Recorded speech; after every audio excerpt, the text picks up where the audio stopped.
and welcome to a new episode of Release Recap. This is a series where I talk with artists about their most recent releases. Today we're talking to Rob G about his new album My Voice, My Words. So last time I talked to Rob, he said to me that he wanted to do more solo tracks. So this album is full of them. He has some cool collabs as well. There's some really cool sounds in there. Of course we're going to talk about the album as a whole, but we're also deep diving into some of these tracks. So I'm really excited. Before we call him, however, I want to thank our sponsor of today, FlexStage. FlexStage is a crew supplier for events, festivals, concerts and more.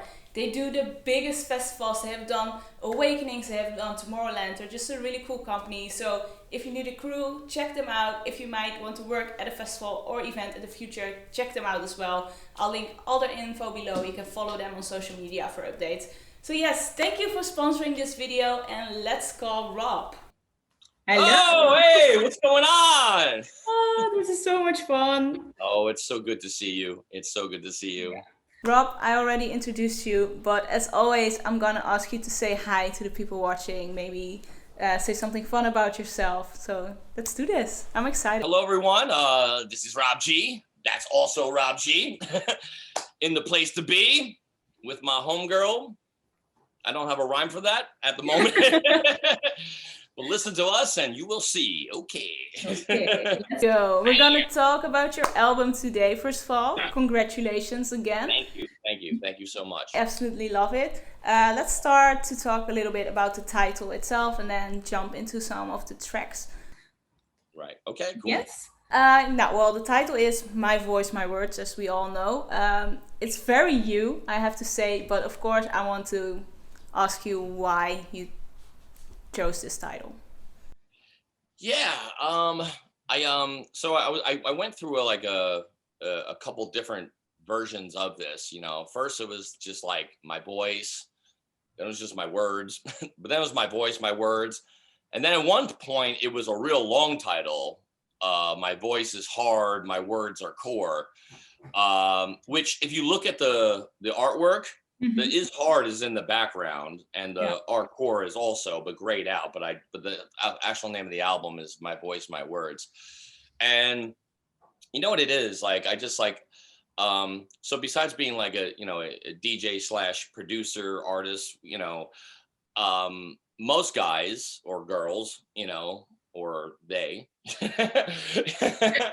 will, some just, either do the music and then they rely on an MC or something like this, or maybe they sample some music without getting permission. Sorry, stop that.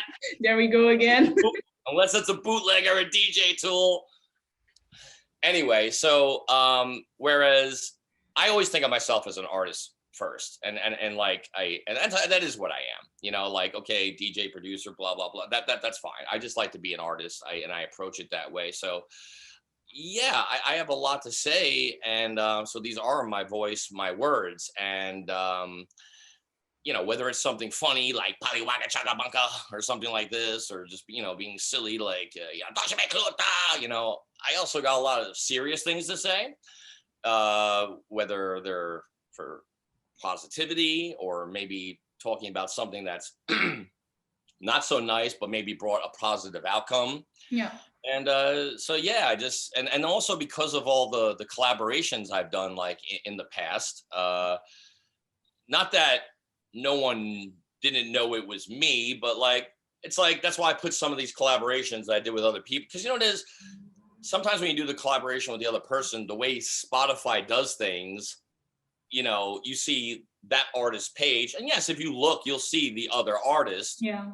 But some people's attention span is like this, and they don't like really, because someone would tell me, oh, that song's awesome, but they're like giving the compliment to the other artist. I'm like, and I say thank you. They're like, why are you saying thank you? I was like, well, it's my song too. Like, but it's more for the former part I mentioned, meaning like I just, I have a lot to say, so these are my voice and my words. Yeah. Pretty simple, Because you have done a lot of collaborations. And last time we spoke, you actually talked about doing more solo stuff, and you definitely did that. Can you talk a little bit about how you worked on doing the solo stuff? Okay, so the newer solo stuff, um, the song "I Am Alive." Okay, that actually started back in June of 2019, Yeah. and because so this is before COVID, on the road. Good times. So right, home base always the Netherlands. Yeah. So I obviously wasn't at home in my own studio. However, okay, so the vocal part of it started in my studio back home. So I recorded that, but now I'm going to be on the road. So then I continued it with my man La Ravage at his studio in Zoetermeer. And then it continued, did a lot there. And then continued with my man Julio Kemd, in his studio in Amsterdam, where we first did our first interview. And then again, that then continued with my man MAD, one of my best friends, Yuri, at his place right near Zandam. So yeah, and then just kind of like, put it all together, mixed and, mastered. So that's that song. My 909 was similar, but only with my man MAD. I again started it at my place back home by myself, but because I was on the road all the time, continued at MAD's studio. And Start the War, very similar to my 909. Well, that's actually a little more. Starting with my studio, but not just with the vocals. My man Scotty Shoreshot, Scott Roberts from the punk band The Take, he laid down like these fresh guitar riffs. I kind of like hummed a little, like and he just kind of did this thing. And I also, he did this thing also, and came up with this awesome riff. And actually, when I was singing the words, so the words of the name of the song is called Start the War. But in the song, I say, my voice is hard, my words are core. Come step with me and start the war. So the title of that song originally was My Voice, My Words. Yeah. But when I sang it to him, he's like, you got to call that Start the War. I go, why? He's like, this sounds fucking awesome. So, and I was like, you know what? I think it's kind of cool to have the title of the song Start the War, because everyone does like an album and there's one song that's the title of the album. Yeah. In this case, it's not the title of the album. However, the title of the album is in the lyrics of the song. And so I kind of thought that was kind of cool. And also putting Start the War out there was a little bit of a wink to my friend Neophyte and Stun Guys, start the war, cause we are on the floor. It's never seen before. Army of hardcore. So it was a little bit of the songs have nothing to do with each other, other than Start the War is mentioned and hardcore, but you listen to both. They're, you might be able to play them in the same set, but they're different songs. But yeah, that was like, once Scotty said, call it that, I was like, oh yeah, it just started to make sense. Yeah. And then some of the older solo tracks and on there, they were done all in New Jersey in my studio, whether it was me by myself, like, what's on there? Nonchalant Stocking. Well, actually, hold on. Actually, that's part's not true.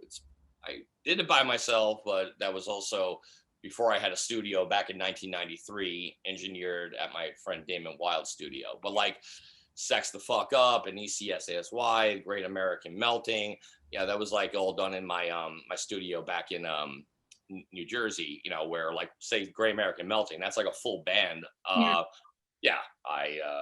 recorded, my drummer, I recorded my guitars, bassist, DJ, and then I would have someone come in and help me record me so I could get my own. Yeah, it's like, I'm sure you go through this with video. Like, you could do it yourself, of course, but I don't want to be like hitting the space bar and running to the microphone. I'd rather be like in my zone and definitely, go. And exactly. But then I would take all the tracks. Yeah, exactly. You just get in a better, And then I would just grab all the tracks and mix them down and master them. So yeah, it's not, I'm sorry for the long-winded answer, but every song is a little different, you know. So Yeah. I did not yeah, expect anything less than long answers. yeah. Well, thank you. And then like I said, they all like kind of have their own unique way, especially because of you know, my prior tour schedule, you know. But we will get back there and we will get through this. Definitely. 2021, people. Yeah. That also sounds like a really cool process, like to work with a band and record all of them and then I think mix it all together and make one great piece out of that. That sounds like it really is. Yeah. I do miss that a little bit, you know. And it's not that I won't ever do that again. It's just that, you know, at one point in my career, I did try making Rob G. Well, there was different. There was Rob G and the Natos in 1997. We played Mysteryland, and I think we even played a Thunderdome or something. Definitely Mysteryland. Then it was like Rob G and Natos Productions, and I added a few more instruments, and then at one point, they were like, the name's too long. And see, I wanted to show like an identity to the band, you know. Actually, you know, let me even go a step further. At one point, I had this super band with like members of like Slipknot and, you know, Biohazard and stuff. And they said, you should call the band Rob G. I'm like, yeah, but you guys are in it and this. And I don't think that's right, you know. I don't want to look like some ego. Be like, yeah, but you're the brand. This is an extension of you that you're now expanding. And I didn't listen. I called it AMPT, AMPT. And it was cool. Didn't really get too much attention, even with members of these, you know, very large bands. Mm-hmm. And then the ironic thing is, I got convinced by other people, dude, you're Rob G. Just be Rob G. We're comfortable being Rob G. Yeah. It's okay. You know, we're here for you, and we know how you are, so it doesn't matter. Rob G. So took the same music that was turned down as Amped, pitched it to like labels, you know, that were distributed by all the major labels, the Universal, Warner Brothers. We found a landing. Same exact music. Yeah, we love this. Yeah, because they saw a history of Rob G. It was the same exact music, you know. And yeah, that went on, and I kind of got you know, tried doing that for a while, but I never like turned my back on hardcore or anything, you know. I was just trying to expand the live performance, you know, which you know, got really expanded on 2006 Sensation Black. But we don't have to go into that at the moment. That could be for another episode. We can do a whole episode on that. But that's well documented, and no regrets. We do it again. Good. But that does show like brand is very important, because they did want to work with Rob G and not with Amped, even though it was the same thing. That's so crazy. Yeah, really crazy.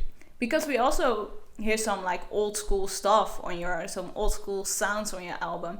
What made you decide to do that, including like the new Rob G 2.0?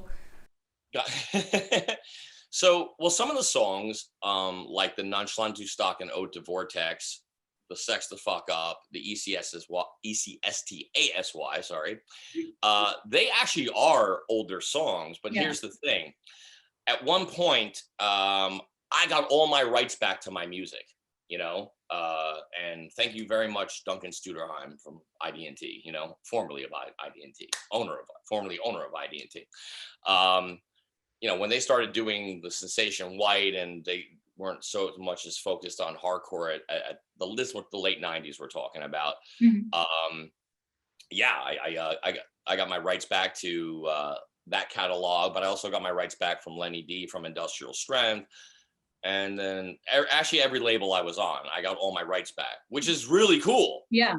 But, you know, now turning into the millennium, you know, and who knows what streaming was going to do? Who knew what I actually thought we're never going to be able to sell music ever again. It's just all going to be free, and that's it. So here I am. I have all my rights, but I'm not taking the time to upload. I'm uploading the new music, but the old stuff, you know, you're just not thinking. I'm like, shit, there's a lot of my music that's not out there. So yeah, a lot of my older music wasn't, and some of it, a lot of it still is not online legally. So yeah, I'm sure legally. You can get it.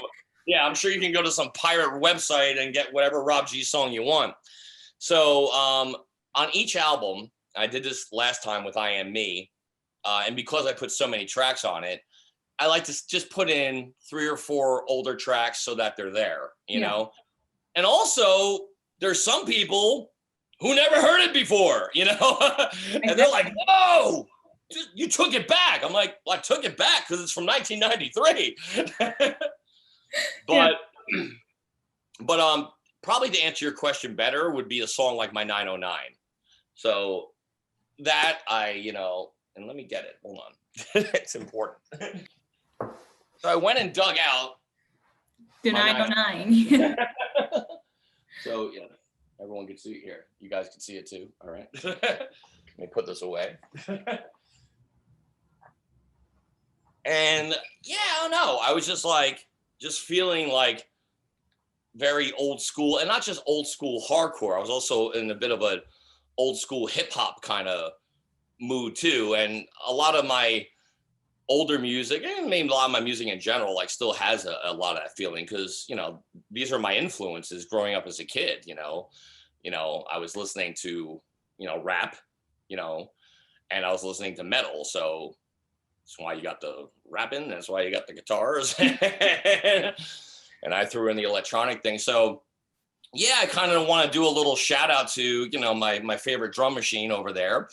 But I didn't want it to be just completely old school.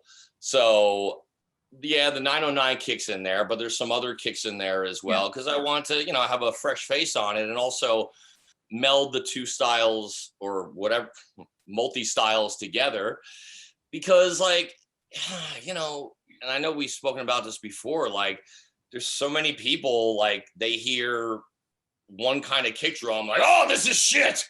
This is the most, oh, he sucks. He's so fucking horrible. And, oh, no, this isn't real hardcore and whatever. Now, I didn't do it because, look, I'm still old school. I wanted to do this song, However, releasing that single first for the album, yeah, that was intentional. Yeah. Because originally it was going to be I Am Alive, but then COVID happened, and my friend who was editing that video, he works for Fox News, and he has a whole other job, and that was taken, well, obviously everything going on with COVID, and also him being based in New York. It was really crazy, but it kind of worked out, because it made me think like, well, you know what? I think it's good to put out my 909 first, because people are like, oh my God, Rob G's back and blah, blah, blah. And then I could put out I Am Alive, which is a little more uplifting, spiritual sort of thing, French chord kicks. And it's like, I don't care what people say. I mean, you're entitled to your opinion, but if you're going to come at me nasty just because you don't like something and hateful, I'm not about that, No. It's not like, if I don't like something, I just don't like it. I'm not going to be like, oh, fuck you and blah, blah, blah, and waste my time. So I kind of did put my 909 out first, because, okay, you're going to hear something you love and blah, blah, blah. And the newer people, actually, I find not everybody, of course, so I'm not making a general statement, people, but a little more open-minded. Like, I don't ever really see someone who listens to Frenchcore and uptempo be like, oh my God, you like old school, fuck you. I don't see that. But I do see the other way, and that's really unfortunate, More Red Bull, sorry. More tea for me then. There you go. So yeah, I wanted to meld everything together, and this way people could get a little taste of both. And why I chose Start the War as a single that would launch the album, it'd be like, maybe now they're just coming off the I Am Alive, like, oh, what's he doing? Remember, we all have those days and blah, blah, blah. And now it's like, start the war, motherfucker. It's like, you got Yeah. a French chord kick in there, and I even do like a little up tempo tease in the beginning, or troll, as I guess the kids were calling it, what we call it. It's like bam, bam, bam, nah, you know, and then there's a 909 kick later on the track, and I just like to show diversity, because I mean, that's me. I have a very open-minded personality, and I think my music speaks the same. Yeah, because talking about diversity, I want to say the Dutch word, sorry, diversity.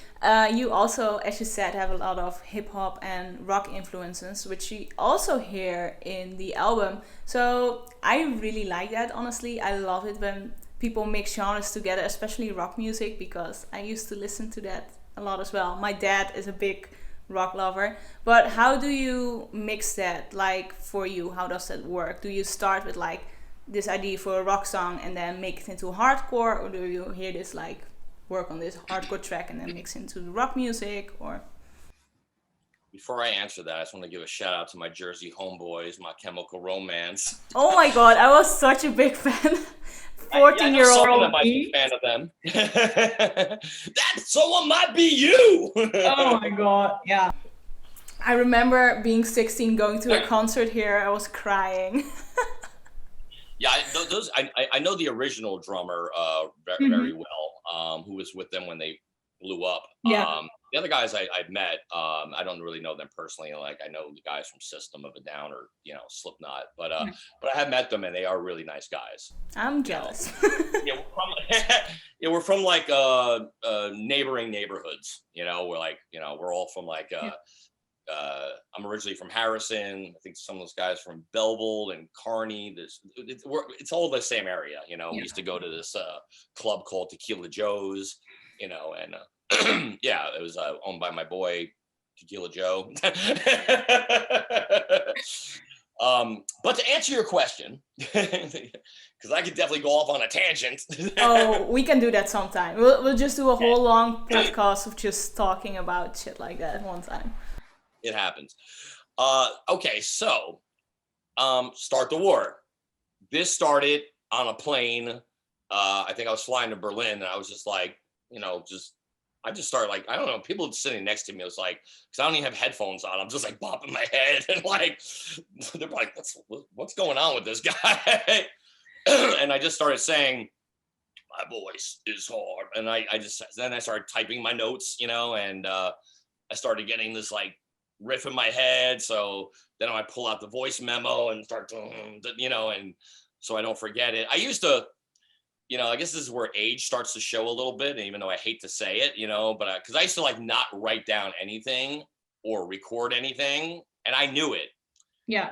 And about a year or so ago, I would be like, oh, this is really cool. I heard, I was making something happen in the shower, and I had this awesome song, and went to do it later. I'm like, oh, I don't. I write everything down. Yeah. And if it's a riff or something or a melody, I record it. Yeah. Did you record in the plane, like people sitting there and you just absolutely? That's cool. Yeah, love it. I can see you. like yeah, hi. I'll coffee, please.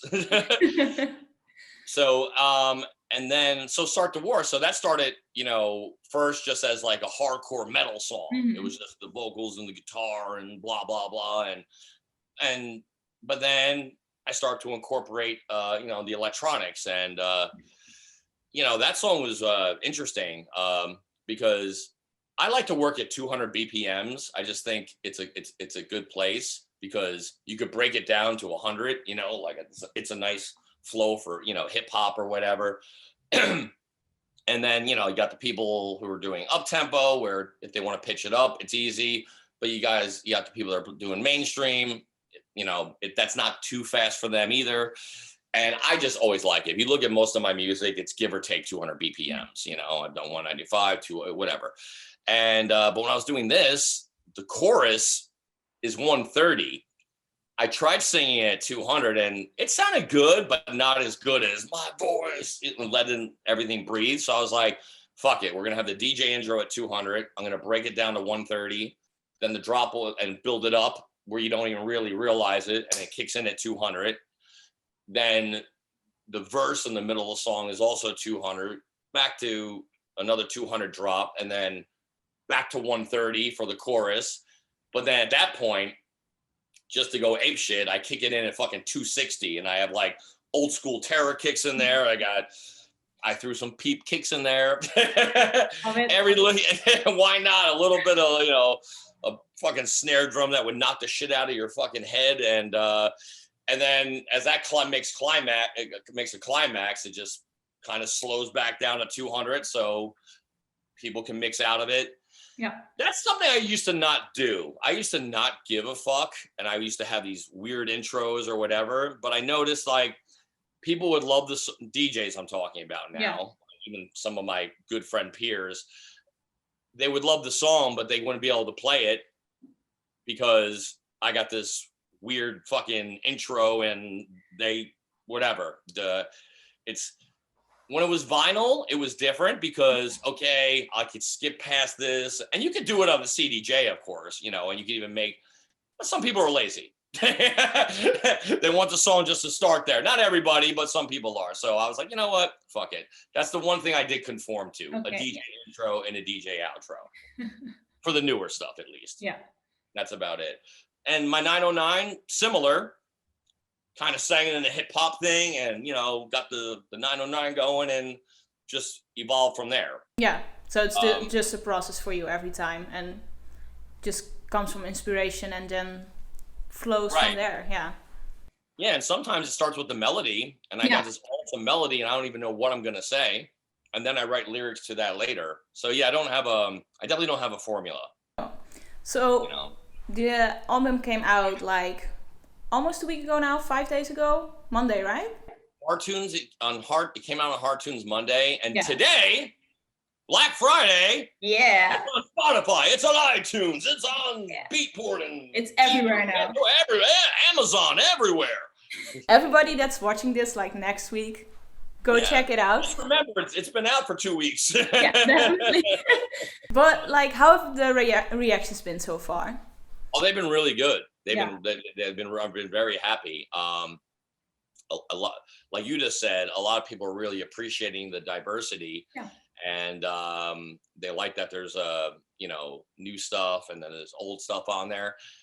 And just like with the I Am Me album, where I put some collaborations on which were already out, but on that person's album or that person's EP, they're like, holy shit, what is this? There's so much music coming out today that sometimes people miss things, you know? So there's people are, saying like they like the diversity, and, they're definitely zoning in on certain songs. I'm also, being told like, you don't, these are their words, not mine, because I don't want to be like, hey, I'm Mr. Rob G, but like you really inspire me with a lot of the things you have to say, not just by your music, but by the way you live your life and whatever. And thank you for this. A lot of your music saved my life, and that's really amazing to hear from people. Yeah. Especially because I speak to a lot of people privately, about a lot of things, especially addiction. Currently right now, there's a few different people that I'm going back and forth with, trying to help them with their struggle, and hopefully that helps. Sometimes it doesn't, like I lost someone a few months ago, who was doing really well, but they just went out and at once, and they overdosed and they died, and it's really sad, Yeah, that's really sad. Yeah. But it's good that you can try to help people that way. Absolutely. Even though it doesn't always work, I think you do really well with like all the stuff you put on Instagram as well. And I think you can really see that in your album as well. Yeah, and it is. I mean, I'll always try to do whatever I can for someone, but at the end of the day, you have to want to help yourself.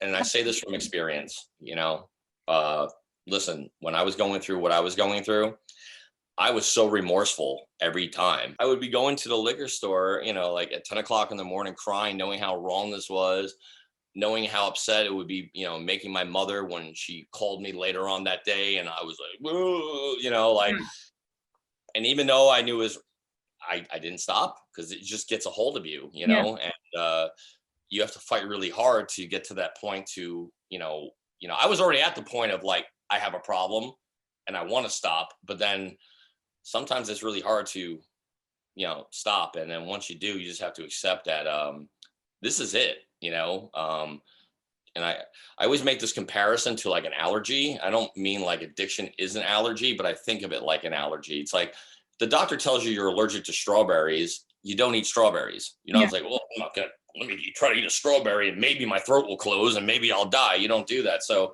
okay, maybe when you drink or do drugs, maybe it doesn't make you break out in a high. Maybe it doesn't, make you whatever. But if it changes you in such a way that it is dangerous to your life, your body is telling you something. So it's nothing to be ashamed of. It doesn't make you weak or anything. This is just how you're born, and accept it. Your body is very smart, and you should listen to it.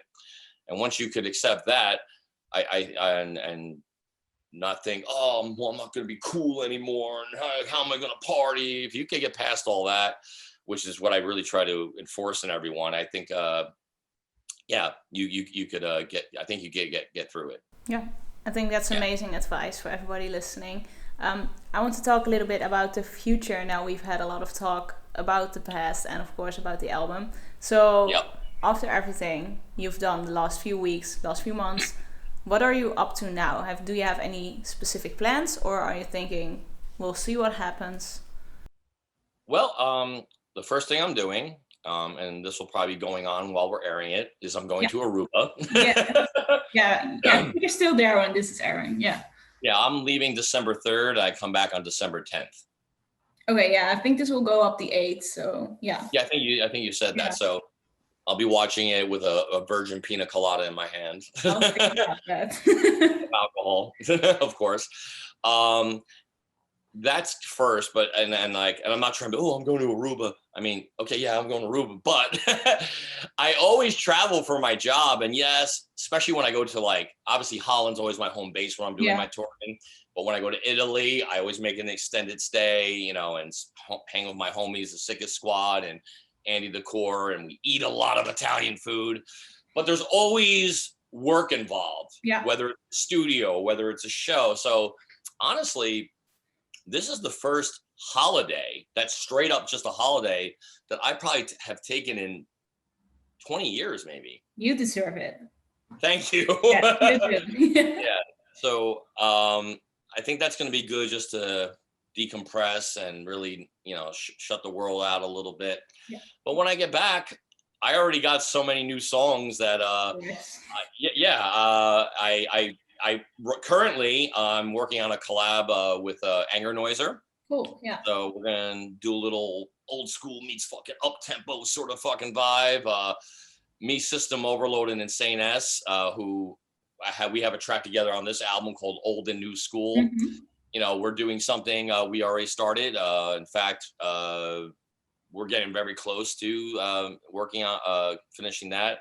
Me and my man Repix, we're doing a little Repix and Rob G thing. So even though my album is just dropped, I was already working on new stuff, and I already got other stuff even as early as yesterday that I just sang into my phone or wrote that. So I'll be making music. I mean, here's the thing too. I know a lot of people have been releasing music, but there's a lot of people who have not.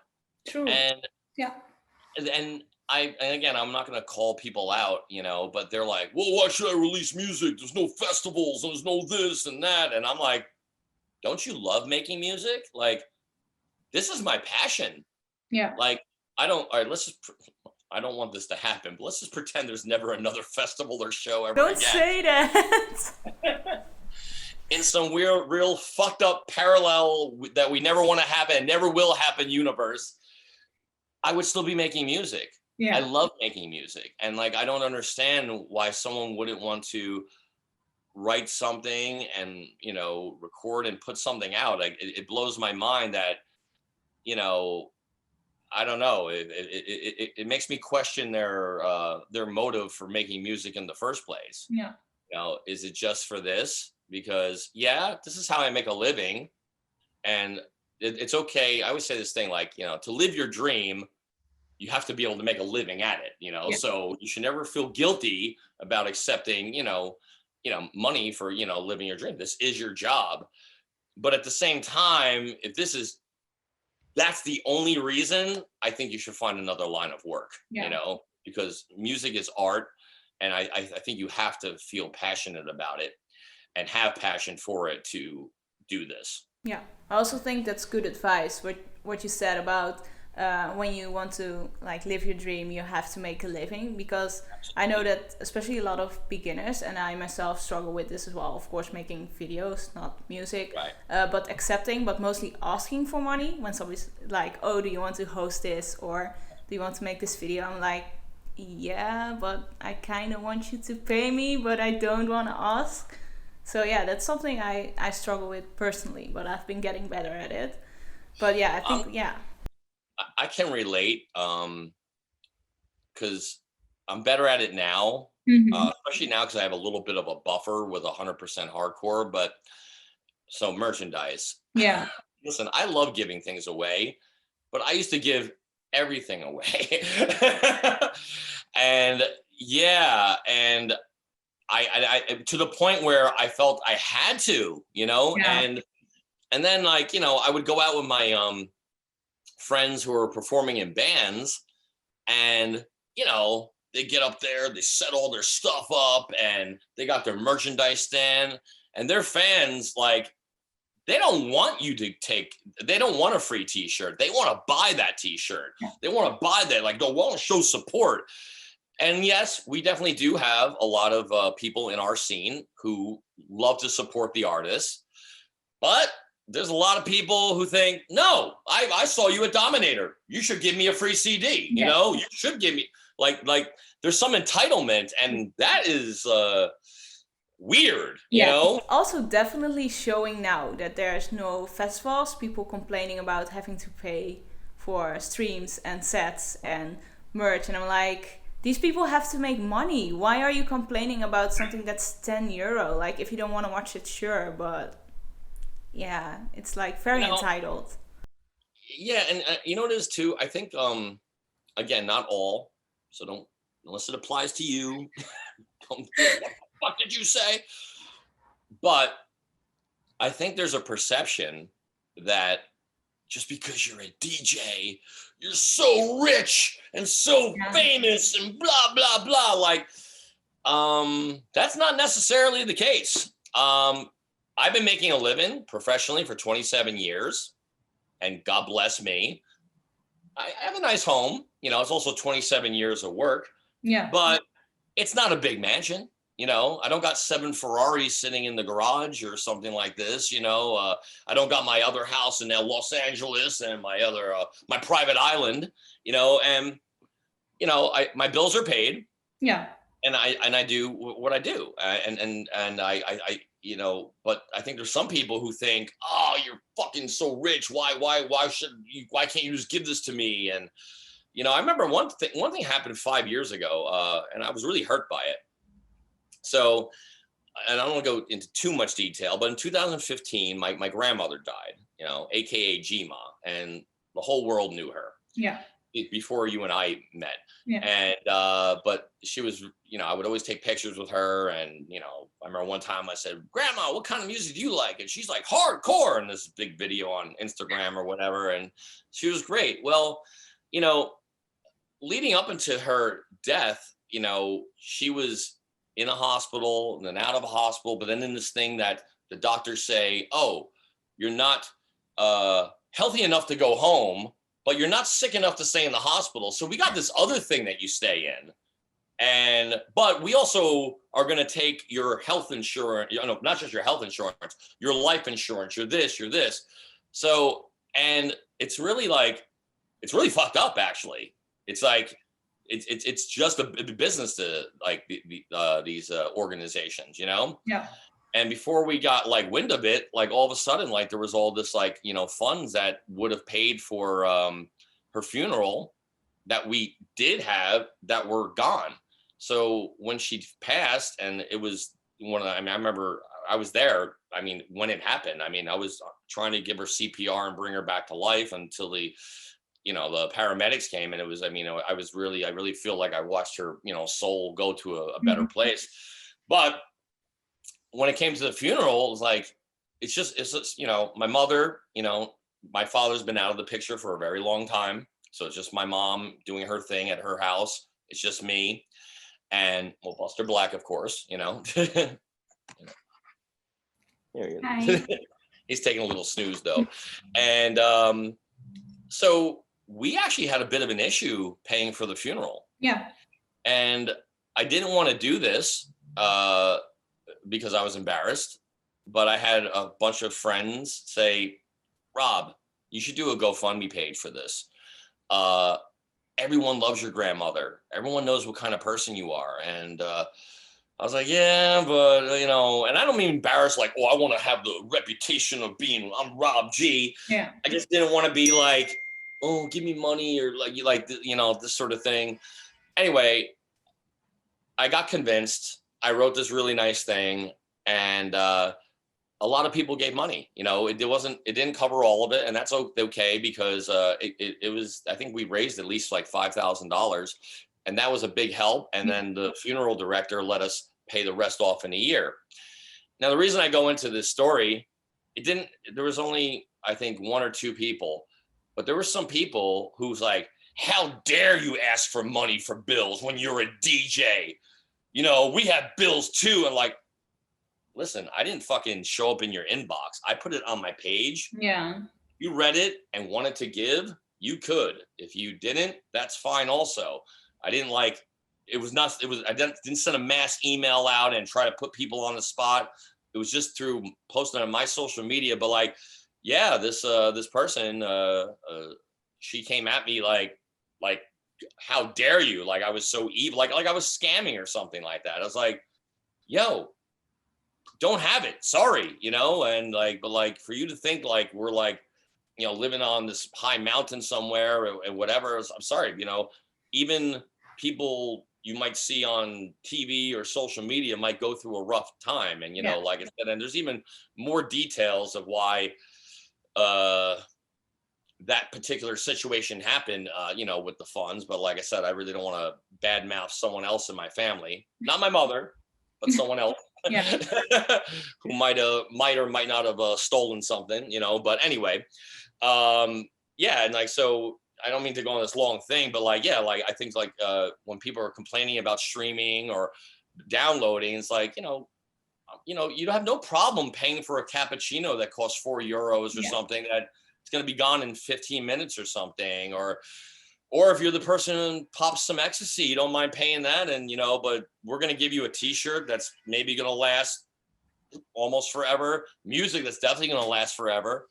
And you know how much time and effort got put into that one song? Yeah, I wanted to say that because also with the streams, like I've been to a few now, and I know how much people and work it takes to make like a 6-7 hour stream, or maybe even just like an hour stream for one DJ. Like it takes so much time and effort, and they're really trying their best to put out fun content, to put out music for you.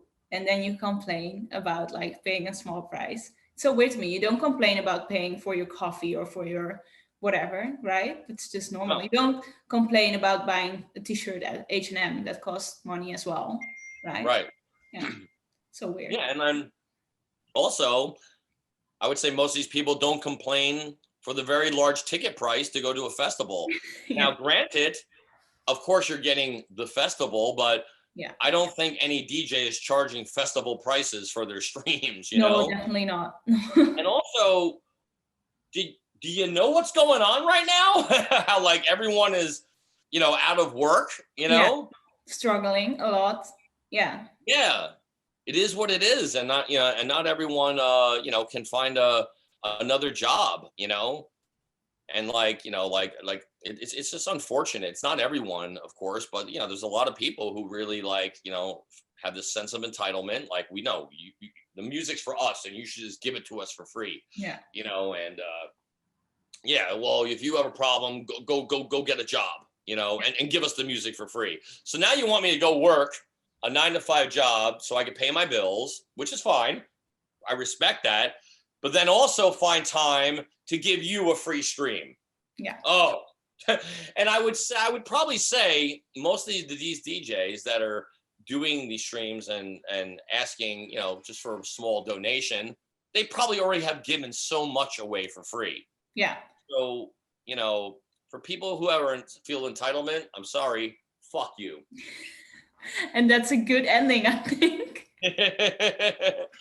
For everybody that's watching, my camera already stopped filming, so I'm gonna do it straight into my shitty webcam for everybody that's watching. Thank you so much. It turned into a bit of a long video, but I didn't expect anything less with Rob. Follow me if you want to subscribe for more, well, I would say party vlogs, but they're not happening right now, but I'm doing more episodes like this. I'm doing a new cooking with Elena with Christmas cookies, so very excited for that. Rob, where can they follow you? Instagram, Twitter? Yeah, well, so whether it's Facebook, Instagram, Twitter, YouTube, SoundCloud, whatever, it's all Snapchat. Why not? OnlyFans. Yeah, OnlyFans. No. It's all The Real Rob G. And of course, that's TheRealRobGee. Yeah. Yeah, two E's. Yeah, The Real Rob G. Everyone knows how to spell Rob G. So everything's The Real Rob G. And also therealrobg.com is my website, where you can also find links to everything. Yeah. And yeah, the new album, My Voice, My Words. Download that shit. Support your artists. You know, stream it. Do whatever you got to do.